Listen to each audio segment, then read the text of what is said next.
if you don't really feel it, if you don't experience it, you can make it real with your mind, and you can make all sorts of stories about what life is, about what God is, about what this universe is.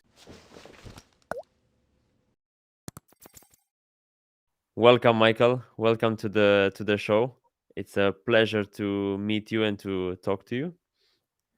Uh, why don't you start by telling us a bit who you are, what you do, and then we dive deeper into other subjects. Yeah, wonderful, Bodan. Thank you for having me.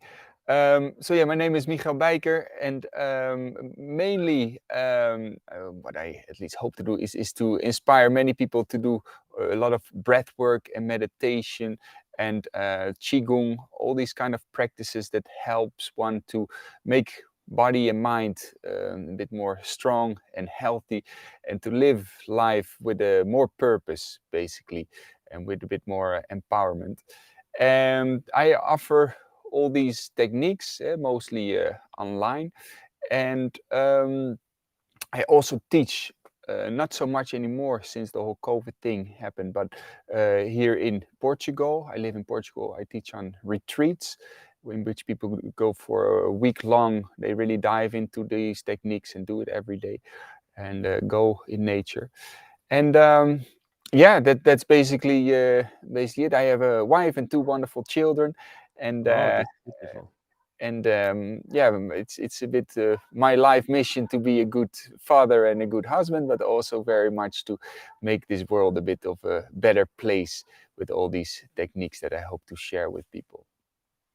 I love it. I actually love your content on your social media, on YouTube, on Instagram, because I feel that you have this approach on spirituality that resonates very well with the purpose of this podcast, which is bringing spirituality down to earth. So I feel you have this very down to earth way of explaining spirituality, what it is, what it's not, how to approach it, the difficulties on spirituality, and yeah, what who are you, like, what how did you start into this? How was your process on of becoming this spiritual person and into techniques and teaching people? Yeah, it's funny. When I was younger, I was raised in a Christian family, and my father, he was a how do you call it? A preacher, basically, in the church. And my mother was also in women circles and preaching a lot about the Christianity.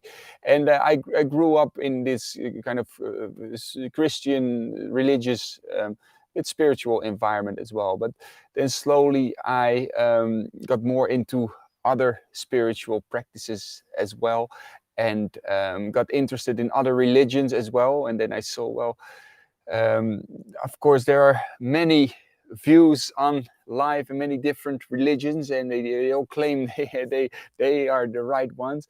And then I thought there must be something more essential in this.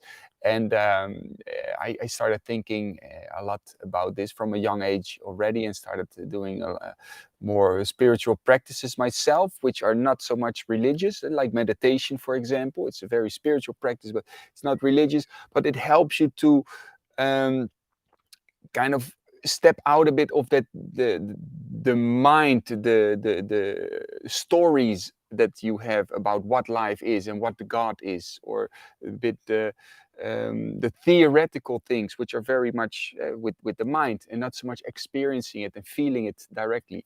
So I started to dive more into that of what is it actually? What do you feel? What do you really experience? And maybe that's also a bit why when you say the down to earth kind of way of sharing this knowledge and teaching, because I think if you don't really feel it, if you don't experience it, you can make it real with your mind, and you can make all sorts of stories about what life is, about what God is, about what this universe is. But then it stays a nice theory, and maybe you can inspire others to believe the theory as well, but it's still not their own theory. And people will become like just a parrot repeating what somebody else says, and this is in a way also what happens sometimes in religion, that people lose the essence of what the belief or the idea really is. It should not be a belief, it should be a direct experience. Okay, what do you really feel? Do you really feel what is mind and what is inner peace and what is love and what is all these things? Learning to experience it directly instead of having it as a nice theory from somebody else, but still living your life with Mm-hmm. very much tension and stress. So I got more and more into that, and then some things happened in my life. I got a pretty big car accident when I was 18, and my father in that same year died also. And some things happened in which I start to realize, like, you know, there are more important things to life than what most people are busy with and stressing out about. Life is a flow, is a dance of creation, and we gotta flow with it. And otherwise, we fight with it, and that's a fight you will never win. Mm. But did you start on spirituality before that car accident or after? That was before, yeah. I think I got into spirituality when I was about 13, 14 or something like that. And when I was 18, I got that car accident. So So, I was already well prepared for these things. So thank God everything went good with that car accident. But I was almost happy when it happened. Like, wow, what a life experience.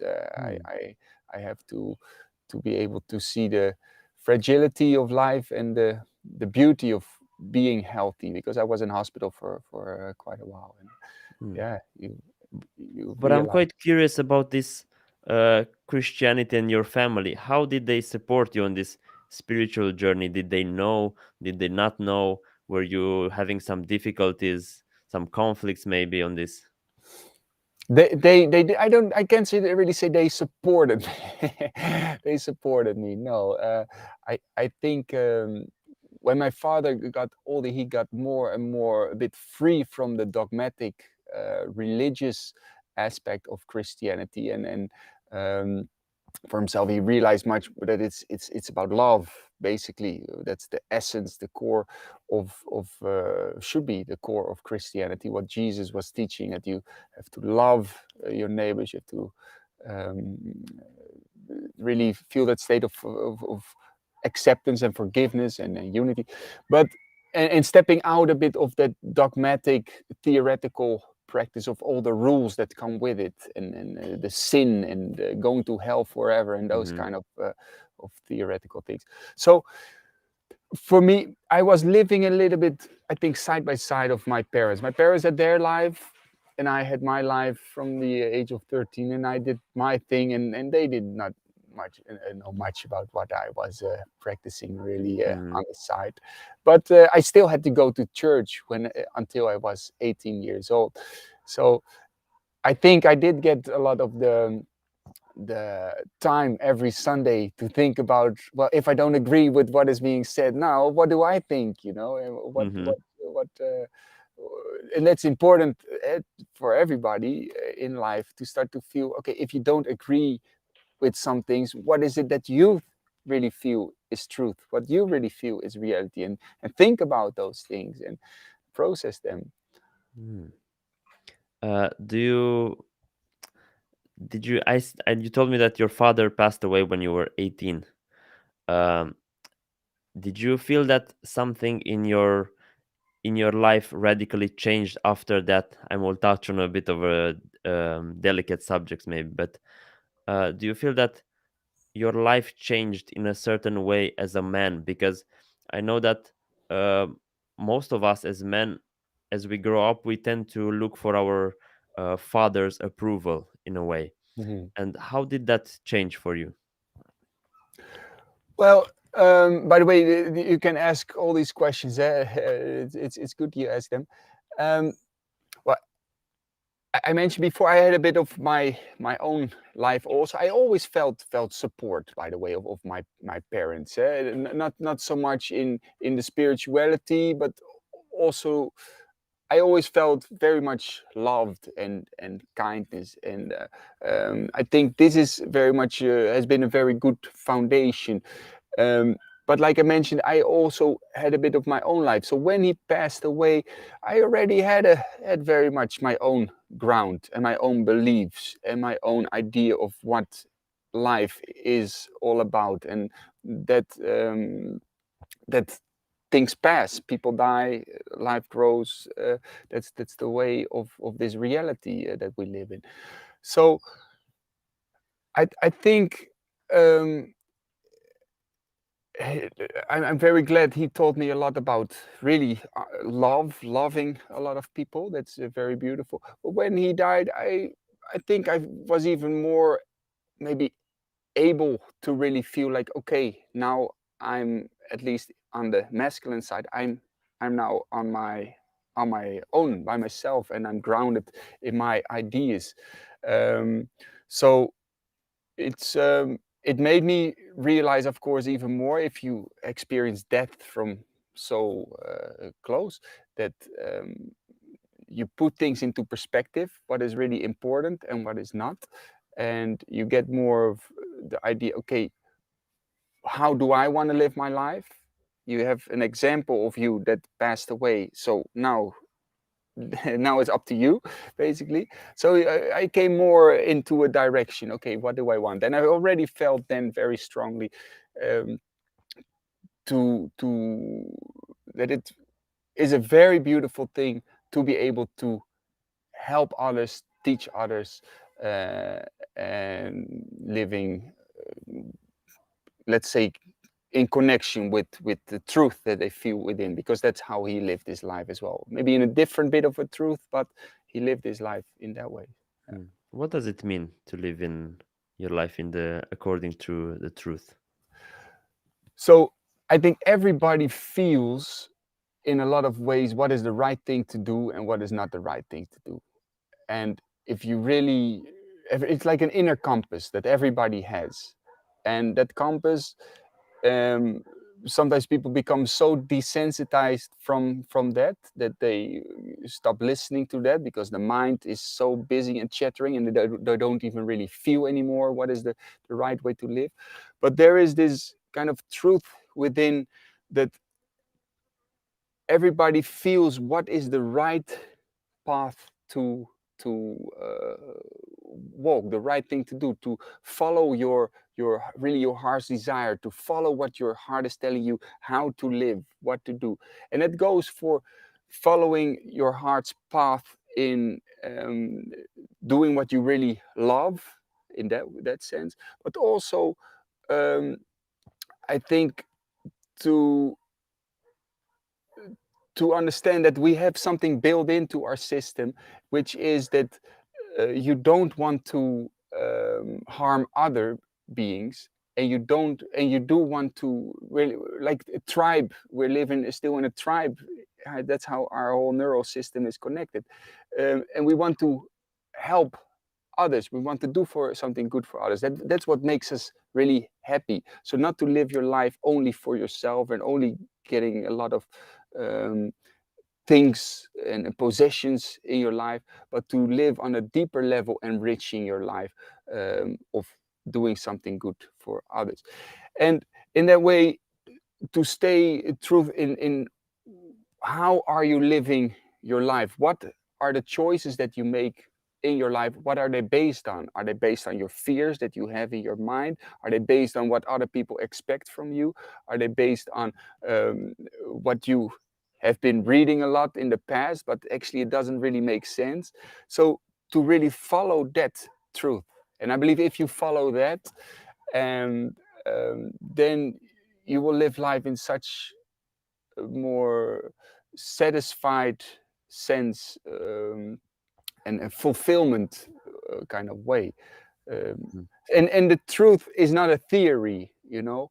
The truth is something that has to be felt, has something to be experienced, it has something to be lived, because otherwise it's a story of the mind. And every mind, your brain, my brain, other people's brain, they work differently with different segments of memory, so they will create a different story about what reality is. But it's about feeling it and living it. And how do you feel we can break these stories that we have? How can we start um, going on a more experimental path, because it sounds good in theory again, but Yeah. when we have already a lot of stories that we made about what the world is, who we are, what we can or cannot do, how do we start breaking those and actually experiencing on ourselves what we can and cannot do? Well, this is um, something that I hope to really share with others through all these courses, these online courses that I have. It's through a combination of breath work, of changing your habitual patterns, first of all, in daily life. So um, it's really hard, let's say at the foundation, it's really hard to break free from your ways of thinking if you're stuck and if you don't have the energy that you feel like, okay, I'm gonna make a change. But if you're stuck, if you have no energy, you're every day is spending a lot of time on maybe the work that you don't like, or with the people you don't like, or things that don't feed you, and then it's really hard to change. So first of all, changing habitual patterns that you feel are nurturing you, are feeding you in the way that you eat, in the way that you exercise, and all these things. And then it comes down to creating those moments in which you start to, for a moment, peel off those layers of identification, your stories about life, your stories about yourself, your judgment about yourself, about life.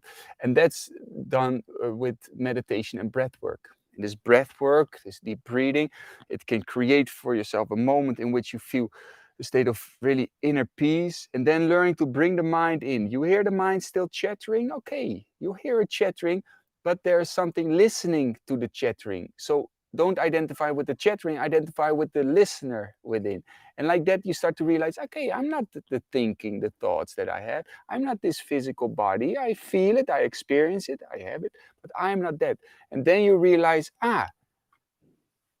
it's not even saying to yourself, that's what I am, because the mind is doing it, but just experiencing like, I am. And you become more sensitive than in life, because you break free from the stories that you have about life and yourself. You become more sensitive, like, okay, this is what I truly am, this is what I truly want, and I don't have to fear anything, because a lot of time fear is just a story of the mind about uh, the future, other people, the past, or something like that. You Hmm. follow a bit what I'm saying, but I hope it's not too theoretical, because it's all It's not. about It's not. It's feeling not. it. I totally get it. You were saying about breaking these habitual patterns. How do we break habits? How do we, let's say we have a bad habit that we know it's bad, we know it's not good for our health, because let's say someone is smoking. Like, Mhm. whenever, I don't know, it's many times that people tell me, like, I go to smoke a cigarette, like, and they know, like, they either say a word or say something that they know it's not good for them, but they still do it. How do you break that? Now, um, it's good to first take a look at, okay, why is it that you have a bad habit? And that's a very simple question, of course, but it is to create a moment for yourself, to feel a moment of completeness, right? The moment the cigarette is there, and then you feel, I'm fulfilled for that little moment, or that moment the chocolate goes into your mouth and your mouth is full, or the moment the drug hits or the alcohol hits, then you have a moment of you feel completeness and that unity. But that moment fades away very fast again, and then you feel emptiness again. So to create for yourself a bit more those moments in which you feel a moment of peace, a moment of okayness. And that is, of course, again, they say meditation is medication. Meditation is very wonderful to create that moment of feeling a state of okayness, a state of inner peace that we look for so much in our life by smoking something, eating a lot of food, having bad habits, whatever it is. Now, this is very easy said, of course, because it's really hard for a lot of people to just go and sit and practice meditation every day because the mind is so restless. It's a hard thing to do. In that case, the breath work is very great again to help with that. But to understand that every time when you're gonna smoke a cigarette, then to really make it a moment of fulfillment, to really create that moment. Okay, this is what I'm looking for. Now I'm gonna create it. So instead of thinking like, I shouldn't smoke, it's so bad for me, it's the last time I'm gonna do it.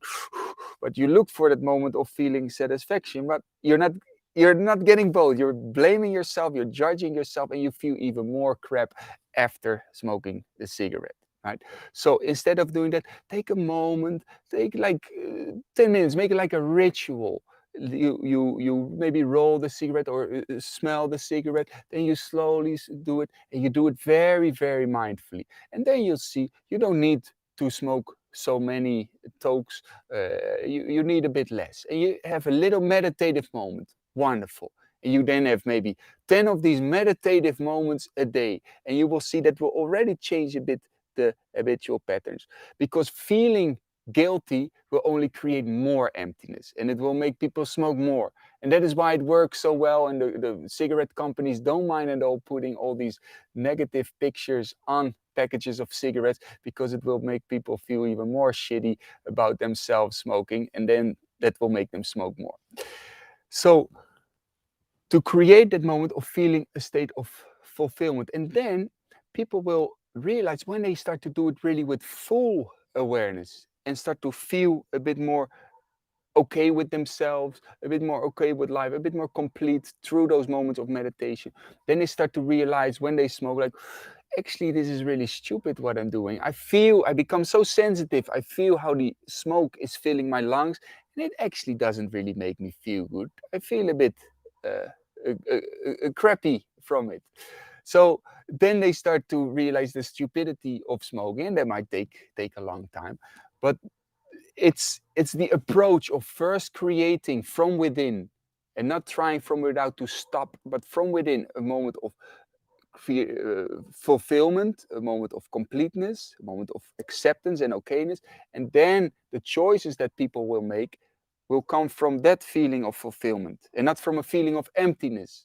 You follow a bit what I'm I do. saying? Yes, I feel it's really quite a different approach than what I am used to hearing, for example, on how to break bad habits. And I actually love this approach. I had always an intuition that it might um, you might have a better chance at breaking bad habits if you actually first accept them and become aware of them.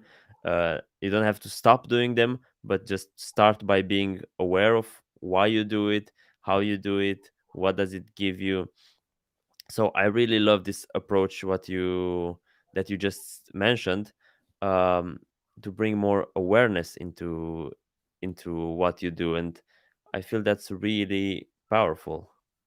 Yeah, and then when you get so much awareness, then it's again living in line with the truth, because then you feel like, hey, actually, it doesn't really give me what my mind tells me it will give. It's that Yeah. trap a lot with the mind, or easy to say the mind, but that it says like, okay, when you're gonna do this, then you're gonna feel that satisfaction. You feel an emptiness now, just smoke that cigarettes, or just eat that lot of crap food, or watch the porn or whatever, and then you're gonna feel a moment of completeness. But it always turns out you've done it, and then you feel a bit more empty even. So to get to live in line with the truth is, what am I actually feeling? And then you get connected with the deeper source in the moment. You connect yourself with the moment, and you take that feel that the mind tells you what you are experiencing, or what you desire, or um, what is good or what not good, that you take that out and you directly experience life and live in line with what you feel is the right thing to do. Hmm. Did you have any of these bad habits that you were fighting with? I thank God. I I like very much chocolate, for instance. I eat that quite a lot, but I don't really feel um, it's very much of a bad habit. But not really. No, no. Very interesting. Maybe also because you started at a very young age on this path of awareness and spirituality, and that didn't, because it's usually at that age when we start developing these habits because of peer pressure and Yeah, the yeah, social circles and yeah. No, yeah. exactly. And I think it's a lot of the bad habits, they can come also from not feeling very much a purpose in your life, and not feeling very much you get satisfaction out of what you're doing, and that the feeling of emptiness. And of course there's many other things, like having a traumatized past, or a bad experience or stuff like that. But I think to also do something that you really like doing. And that's another advice I would give people with bad habits, to start doing things that you really like doing, that gives you energy, that you feel like, okay, this is a nice thing to do. Whether that's going for walks in the park, playing music, going for a swim, hiking, whatever it is, but doing so that you feel a satisfaction in your life, a fulfillment in your life. So And then instead of how to say, stopping the habit, more replacing the habit with something exactly, else that you like doing, that you feel that it gives you something back. Mm. exactly. And if you know already, if you have a bad eating habit, for instance, but you do it usually when you're sitting alone at home watching Netflix for 4 hours in the night, and you know already, okay, that's when the bad habits is gonna kick in. Um, Plan already your night that you're gonna do something that you really like doing, that gives you energy. Meet up with friends, play board games, or go for a cycling trip through in the night through the city. It can be nice with your friend. But that you know, okay, I am going to replace the bad habit with something good that gives me energy, and I already plan it before.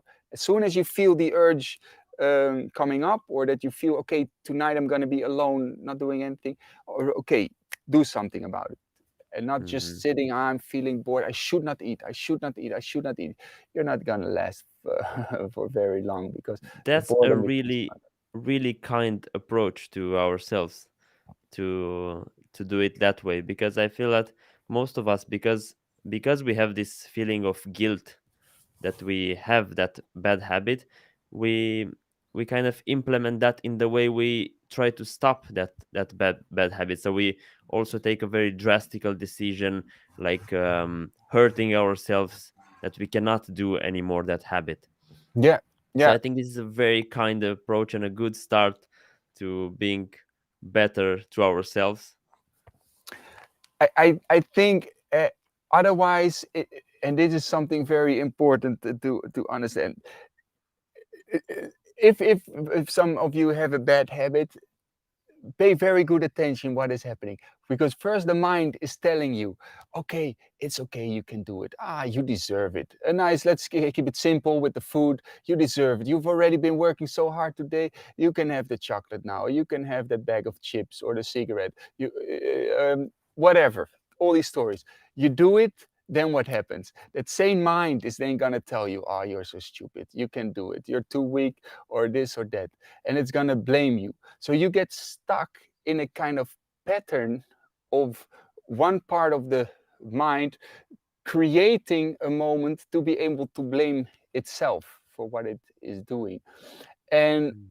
you cannot break out of that with even more force, or more feeling guilty, or more, but you have to break out of it with love, basically, and Yeah, doing because that with otherwise love. it's the same mind that tries to stop it. Exactly, So it's exactly, the same pattern, the same cycle. exactly. You Mm. try to create a solution with the same thing that started to create the problem. So that does not really work. So with love, with kindness, with passion for doing what you love, and Hmm. then stuff will start to melt. How important is it to be not just being kind to ourselves, but being kind to others? It's the most it's the most important thing. Yeah, uh, I think once we start to get a bit more connected with that truth within, like I mentioned, I tried to explain before, we start to realize that actually we are all connected. We all are connected on a more spiritual level, but that becomes a bit more theoretical again. But you and I, we both have a mind that sometimes tells us how nice it is what we do and how not nice it is. That sometimes love something really much and sometimes really hate something. That um, we all have the same system, and therefore when you really start to understand that, you can become only compassionate with others, and you start to feel like, yeah, hey, maybe he or she is thinking now or doing this way or behaving this way because he went through some bad things in their life, or because for years he has been blaming himself for something he did in the past or something like that. So you start to feel like, hey, we are all in this together, all human beings, we are all connected. So then you um, realize that judging others is basically that you judge another version of yourself, and therefore you end up only being kind. And on a more theoretical level, we all have this the spark of the same source of life within us in a way, so that you start to feel like, hey, um, you start to love a lot more Hmm. and become Hmm. less judgmental, and then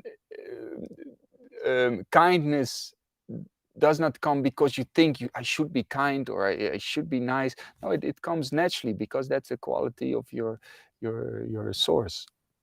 Hmm. Beautiful. For someone who is working on themselves and practices different spiritual techniques and have has reached a certain level of awareness in themselves, how important is it for them to not isolate themselves from the world, but to actually be in the world and to to have a normal life, to meet people, to give something back in that way? A very good question about, and yeah, it's very uh, important. At least I have experienced this really because I was really living very much um, in a very easy way. I was living in a camper van on a nice cliff by the ocean, and I could go surf every day. And every day I was doing in the morning, go for a swim, do my meditation, breath work, yoga, and then doing that for 2 or 3 times a day. And that was all very nice. And but then I met my lovely wife, and we started doing this together. And then we had a beautiful child together. And all of a sudden, you cannot have those routines anymore because you have a child. And it was very easy for me first to stay really peaceful and calm and nice, but it was because I was always able to keep my life so simple and separated a bit from the people. As soon as there was a bit of a conflict, I would just go. As soon as I felt it was not nice with people, I would just go. But never you had to be really together. And then you get to know yourself also a bit better, that you feel like, now I'm actually feeling a bit of tension. What happens if I um, have to deal with it because I cannot walk away from it. And this is a little bit what happened in my life, thank God, with having children. Then you get a bit tested. Normally, if I would start to feel a bit impatient and the child is crying and this, and you try to help, but it doesn't work, and this, normally I would maybe already have walked away. But now you can, of course, it's my child. I want to take care of it. So then Mhm. the limit of my patience was constantly tested, and I felt like, hey, maybe I'm not so patient as I thought.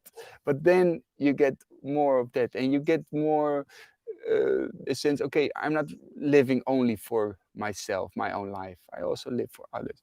And that's something that can really happen if you only live by yourself. Yeah, of course, it's very easy to stay away from any conflicts, but sometimes in conflicts you also get to know yourself even better. You get the sharp edges of your own impatience and judgment that you might have about Mm. others.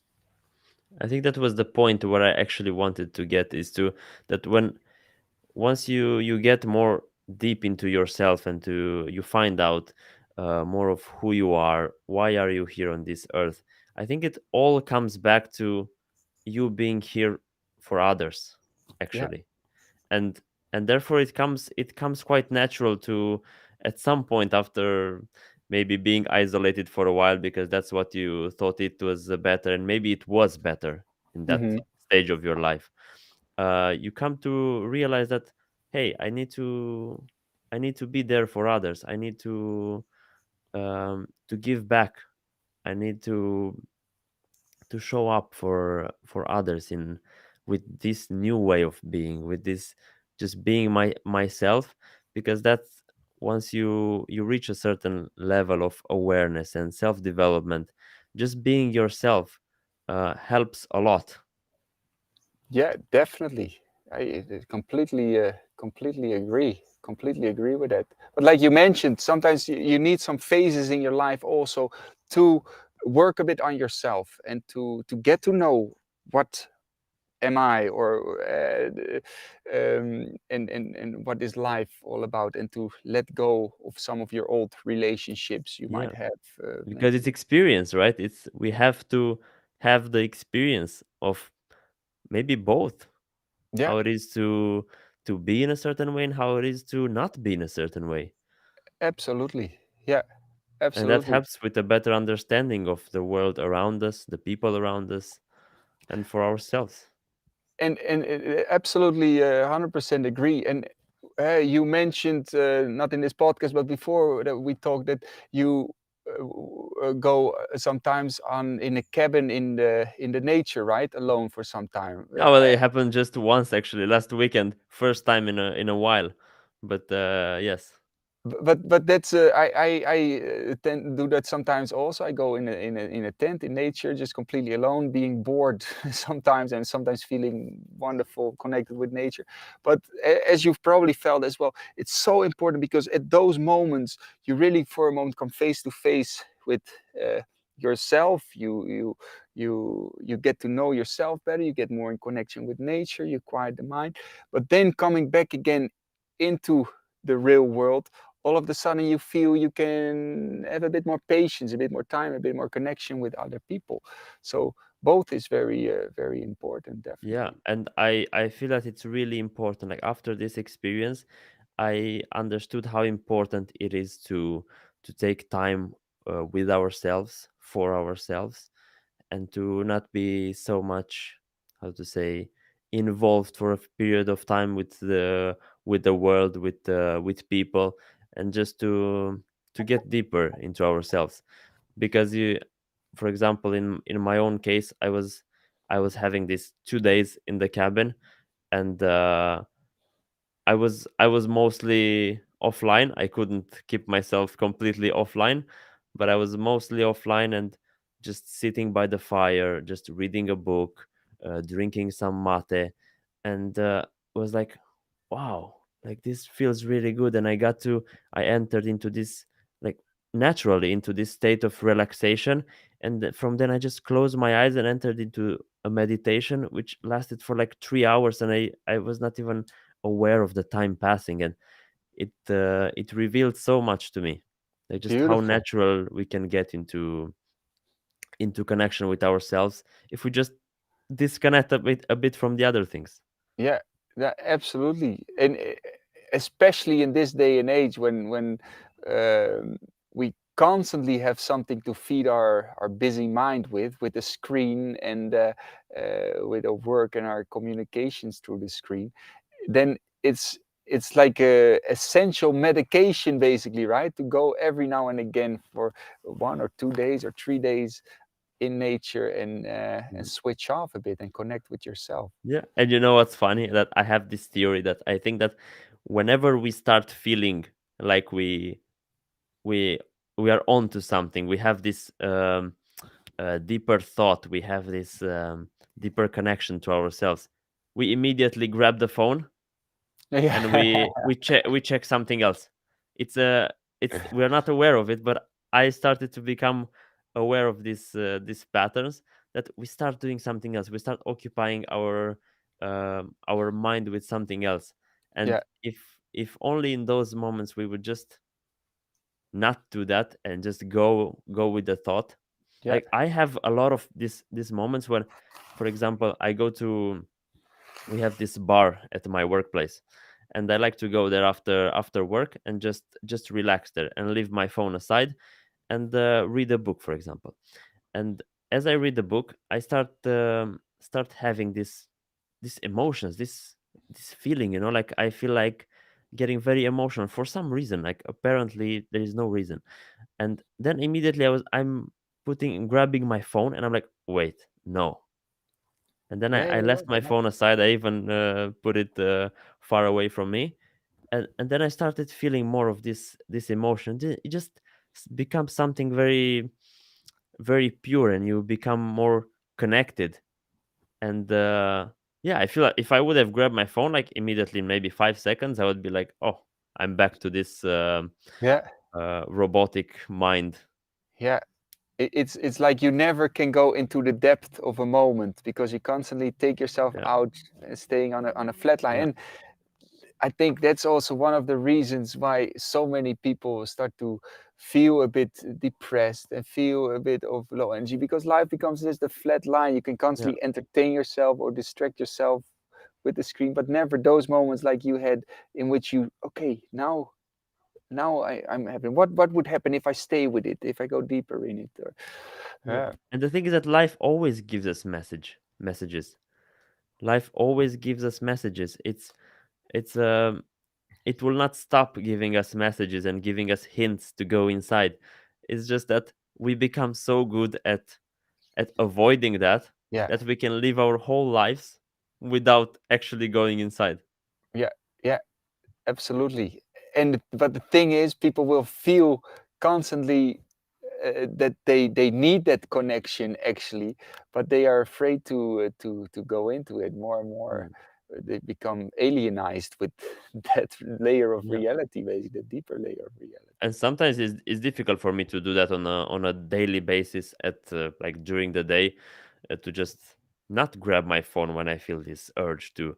But instead, I decided to make this habit, to form this habit of not not being on the internet after 10 o'clock in the evening, because ten Really? o'clock is usually a time when you don't go to sleep. Like most of us don't go to sleep at 10 o'clock, Hmm. but then it's also in the evening, so it's more relaxed state of being.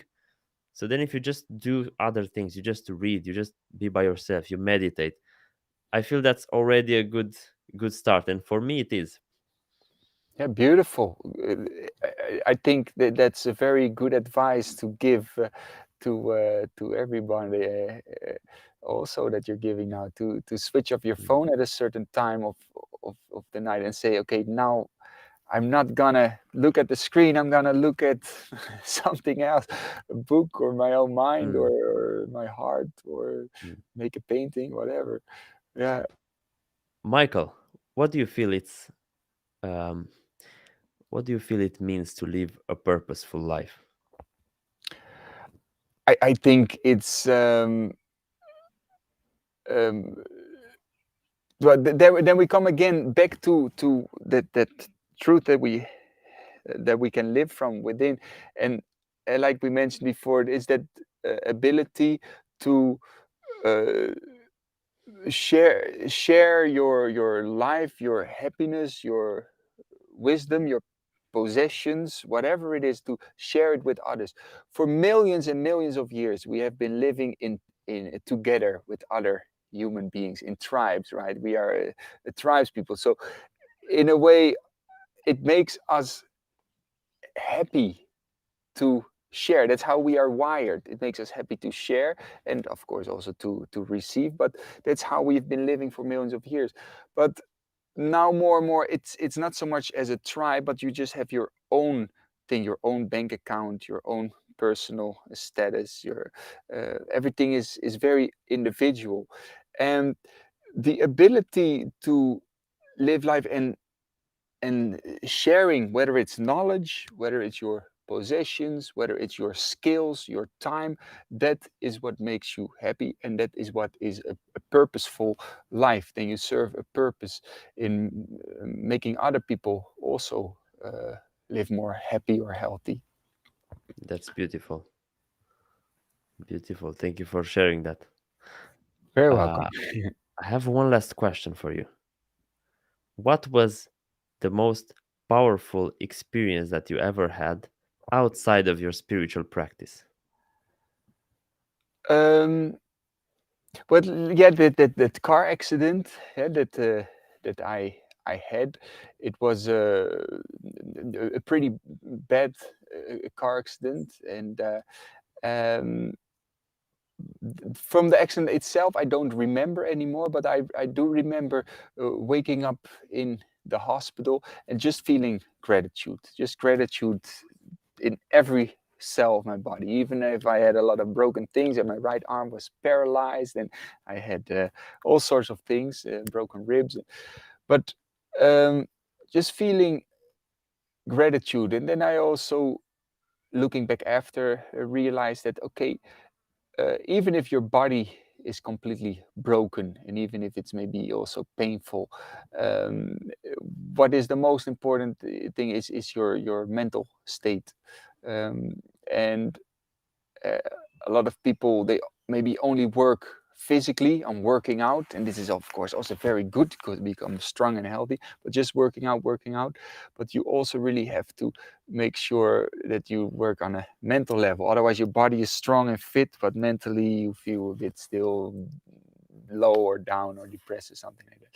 So for me that was really a moment that I felt, wow, just gratitude. And that was one of the most profound experiences in in life. Yeah.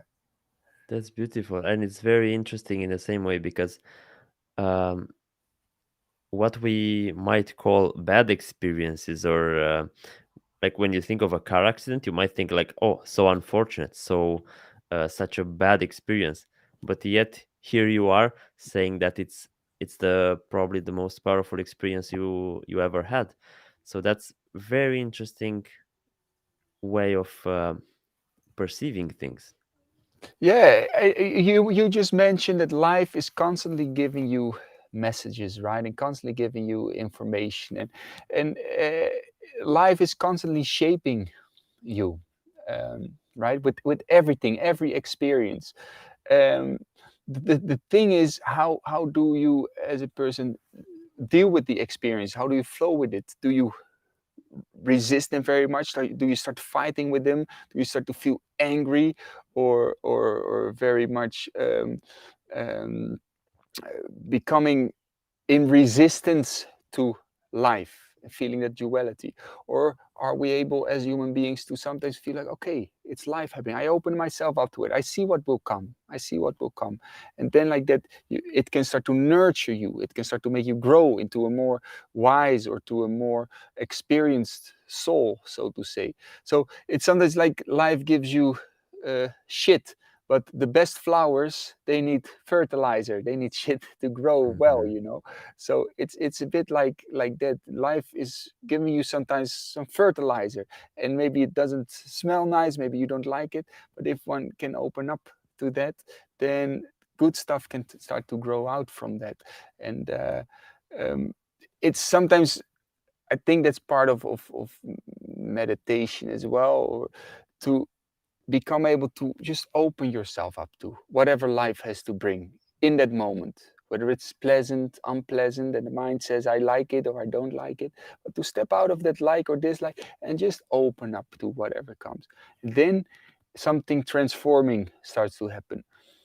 And if you can even become grateful, feeling gratitude, it's like a magic potion you put on everything. the bad things, if you are thankful for them, they can turn into something that will nurture you. And you've seen it maybe also in other podcasts or other people. Sometimes people have some very bad experiences in their lives, but they can give it such a twist that they made them much more experienced or wise, or they can feel much more inner wisdom or something like that because of those bad experiences. But they were needed. They are good. It's a bit flowing with what life offers you, and fine.